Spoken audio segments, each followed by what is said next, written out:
I recently had a conversation with a successful business owner who said to me, Nick, I'm doing all the right things. I look the part, but if I'm honest, I feel like I'm drowning. Now, maybe you can relate. Perhaps you're doing everything right. You're ticking all the boxes at work. Your inbox is managed. Your targets are met, but something doesn't feel quite right as you push towards that next achievement. Now, after having hundreds of conversations with busy professionals who are committed to their work, one of the things I've noticed that sometimes the qualities that make you successful are the same ones that can make stress really difficult to manage. So in this video, I'm going to walk through why I believe high achievers often struggle with stress more than others, and I'm going to share 3 practical techniques that can help you to manage stress without compromising your goals. Hi, I'm Nick, and I help high achieving professionals and leaders maximize performance by sharing practical tools to help you achieve more without losing your health or your relationships. So why do high achievers struggle with stress sometimes more than others? Well,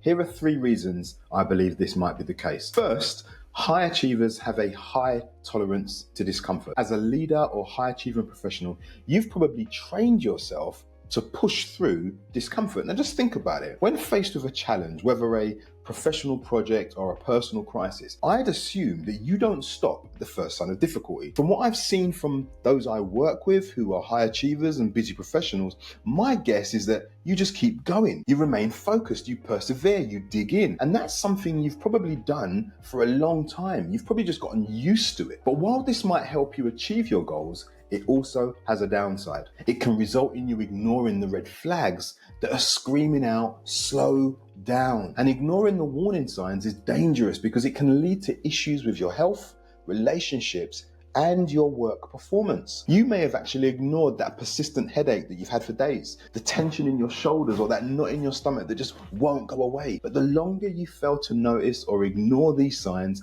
the more at risk you are of stress becoming a major problem. A second reason why high achievers can sometimes struggle with stress more than others is that you hold yourself to incredibly high standards. Now, let's be honest, having high standards isn't bad because high standards drive excellence. But without a healthy and balanced view of yourself, the pursuit of perfection that's dressed up as the pursuit of excellence can mean that every small mistake can feel like a major setback. Now, I've fallen for this countless times over the years, and I still have to kind of notice and check in on myself when I'm doing it every now and again. I remember when I first started as a counselor, I used to replay sessions in my mind over and over again. I'd be questioning whether I'd said the right thing or if I failed to connect in a powerfully life-changing way with my client. I'd sometimes lie awake at night, running through conversations, wondering if I'd missed something important or I could have phrased or said something better. It was exhausting. And with time, what I noticed is that it actually began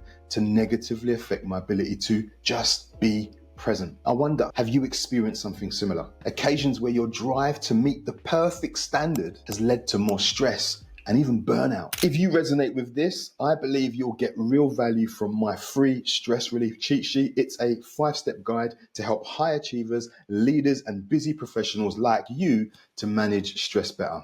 The link is in the description below. Now, a third reason I believe high achievers can often struggle with stress more than most is that with success comes more responsibility. Now, you've probably experienced this yourself. The more you achieve, the more people rely on you. And when people are looking to you for leadership, the expectation to perform increases despite you running on empty. And this is where I believe many high achievers find themselves feeling trapped. They know something needs to change, but are unsure how to make changes without letting the ball drop or running the risk of exposing themselves as not being good enough, not being up to the job. But there is good news. You don't have to choose between success and your well-being. You can, if you're smart, have both.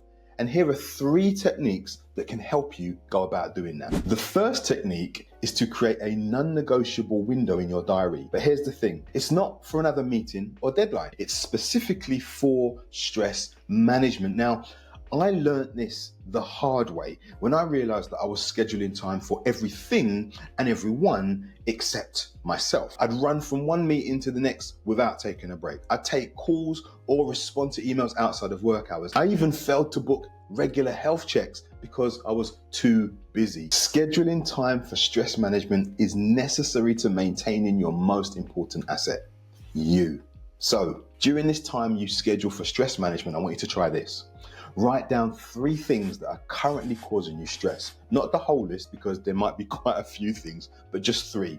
Then beside each one, just ask yourself the question, what's one small action I could take today to address this particular thing? For example, if you're stressed about an upcoming presentation, that action might be spending 15 minutes outlining your key points. Or if you're worried about team performance, you might just organize a quick check-in with your team leader to have a discussion about the thing that's causing you concern. Just one small action, one first step. A second technique is to set clear boundaries around your work communication. Once upon a time, guilty as charged, I checked my emails at all hours, convincing myself that I was staying on top of things. Now, however, I have a firm rule.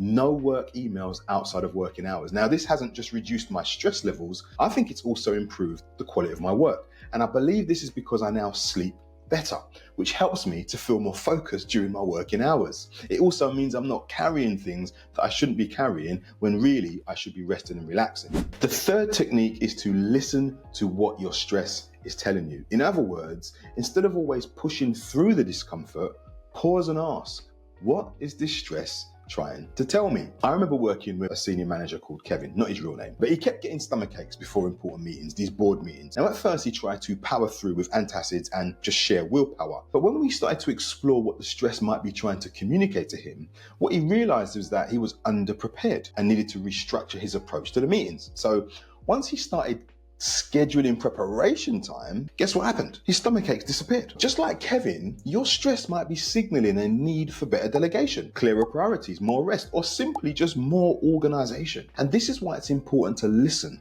before the impacts of your stress are irreversible. Okay, so there it is, a quick walkthrough of why I believe high achievers can sometimes struggle with stress more than others, and 3 practical techniques that can help you manage stress without compromising your success. Now, remember, managing stress isn't about being less ambitious, putting aside your goals, or lowering your standards. It's about helping you sustain high performance without sacrificing your well-being or your relationships. So how about you? What one small change could you make today to manage your stress better? I'd love to know. Let me know in the comments. And if you're ready to take the next step, download the free stress relief cheat sheet using the link below. As I said, it's a 5-step guide to help high achievers, leaders, and busy professionals like you manage stress better. Thanks for watching. And as always, rooting for you.